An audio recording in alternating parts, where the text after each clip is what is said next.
If you're planning to go to Tokyo, you've probably heard of Torikizoku, or maybe you've even been there. It's cheap, easy, everywhere, perfect for the pre-drink and snacky snack game. But I'm gonna be honest, after having lived in Japan for a couple of months, I'm gonna go ahead and say that it's the level 1 of the izakaya world, kind of like Sushiro is for sushi and Ichiran is for ramen. But what if I told you there are many other chains that are just as easy, just as accessible, but will give you more of an experience that feels close to one that a local would have? I have done the research and found 7 other amazing izakaya chains that you can go to, as well as your trip to Torikizoku, to give a little bit of diversity to your trip and make sure that you make some amazing memories that'll have salarymen calling you over to their table to down their drinks for them.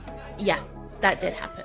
All the places that I'm going to mention on this list are as easy as the Torikizoku experience. You'll find them in quite a few places. It's a similar level of effort. You don't need to make a booking, and the price range is about the same too, if not cheaper in some instances. And yes, there is cheaper than Torikizoku, and it's beautiful. Miss you, Japan.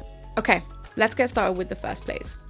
If you've ever gone to a bar and thought the only thing that is standing between me and happiness is the 45 seconds it takes from the server to come to my table and take my drinks order, 0-second lemon sour, or tokiwate, excuse my pronunciation, is gonna be your new favorite place in the world. This place literally has taps built into your table. They give you the key for a certain amount of time and you can mix up your own lemon sours and drinks all night.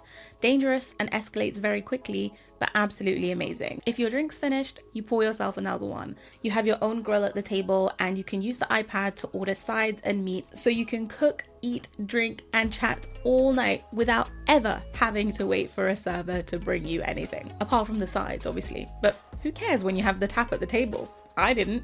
Next up, Dengushi Shinjidai, and I legitimately don't understand how this place is making money, but I'm not going to question it. They're mainly famous for their pyramid stack of chicken skin skewers, and they're 50 yen each, which is basically cheaper than air.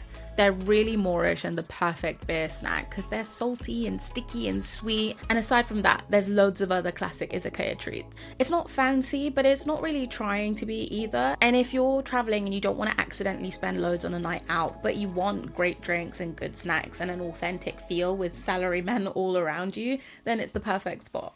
Next up, we have Torichizu, and I'm thinking that this might be my favorite one. I would say it's a little bit like Torikizoku's cooler, edgier, more authentic hot brother, but slightly cheaper and sluttier. There aren't as many branches and they're mainly in Tokyo, but I would say that the food is better and it feels like a more authentic home-cooked meal that you might get at some cool grandma's house in the suburbs. They do focus on chicken, they have hot pots, they have mega sours and mega beers that are actually ridiculously cheap. Like, I'm talking 150 yen for a mega draft beer. And they have this really fun game where when you order lemon sours and you get the actual lemons with them, if you stack the lemon skins to a certain height, you get to enter a little draw thing to get free things off the menu. Anyway, this place kind of ranks as my favorite probably. Also, a quick side note before we get on to the next spot, I have actually mapped out all the izakayas I recommend, as well as my favorite ramen joints that aren't Ichiran and my favorite sushi spots that aren't Sushiro on my blog, and I will link that down below so that whilst you're on your trip and wandering around at 9 p.m. not knowing where to go, you don't have to pull up this video and you can just pull up my lists. Cool, let's move on to the next place, and that is Chukuzenya. Now it's funny because when we first went there, we didn't realize that it was a chain, and that's mainly because it was in a really old building with timber pillars and aged posters on the wall, and basically all the 40-50-year-old men filling up the joint on their work night out. But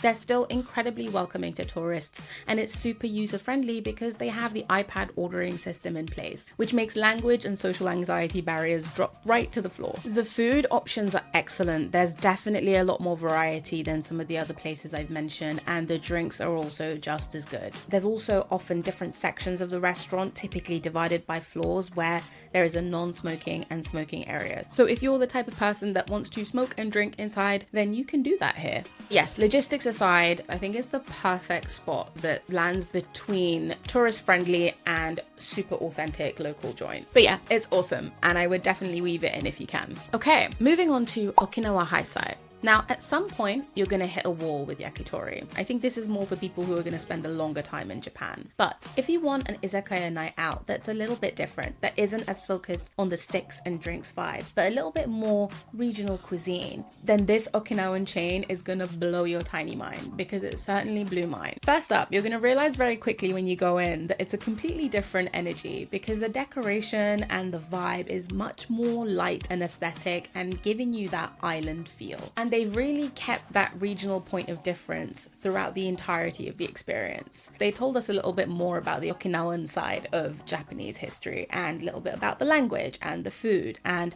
the food is definitely a little bit more different than mainland Japan. And the drinks are also a little bit more unique. You're gonna have your usual beers and sours, but this spot actually has Okinawan moonshine, which is basically a snake stored in spirit, and it's meant to give you vitality. It's a very fiery shot that my husband was brave enough to try, and I would say that the food here was really delicious, and in this instance I'm gonna let the pictures do the talking. I think this place is awesome because it feels like you've left Tokyo for a minute and experienced a completely different region, which is quite nice if your nights start to blend together, which I find that it can do if you keep going to Torikizoku, for example. Okay, the next spot in question is Yoteba, and this is where you go when you know you're not having a chill night out. It is perhaps one of the rowdiest places I've been to in terms of izakayas, but it is so fun. The food is really good. They specialize a lot in wings and gyozas, and they are absolutely delicious because they have so many varieties of them too.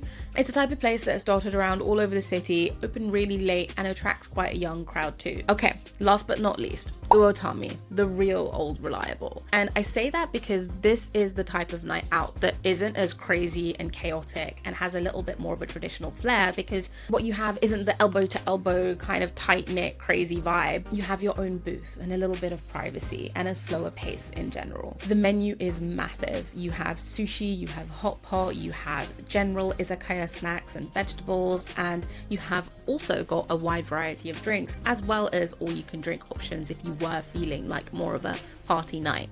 It's your perfect, I'm tired, but I want to have a good night option, and I don't know exactly what I want to eat, but feed me and I'll eat it kind of spot. Okay. I hope that this video has shown you that Torikizoku isn't bad. It's just typically the default, and Tokyo is way better when you're not just doing the default. This collection of food spots, as well as all the other ramen and sushi joints I've recommended, is still just scratching the surface, but I hope that it will help you plan a little bit better and go off the beaten path. I hope you enjoyed this video. I've made a few others like it. I do a lot more travel content in Asia and Europe, and if you want a little bit more of an alternative lens to your experiences, feel free to subscribe and you'll get notified every time I post. Thank you so much for watching, and I'll see you in the next one.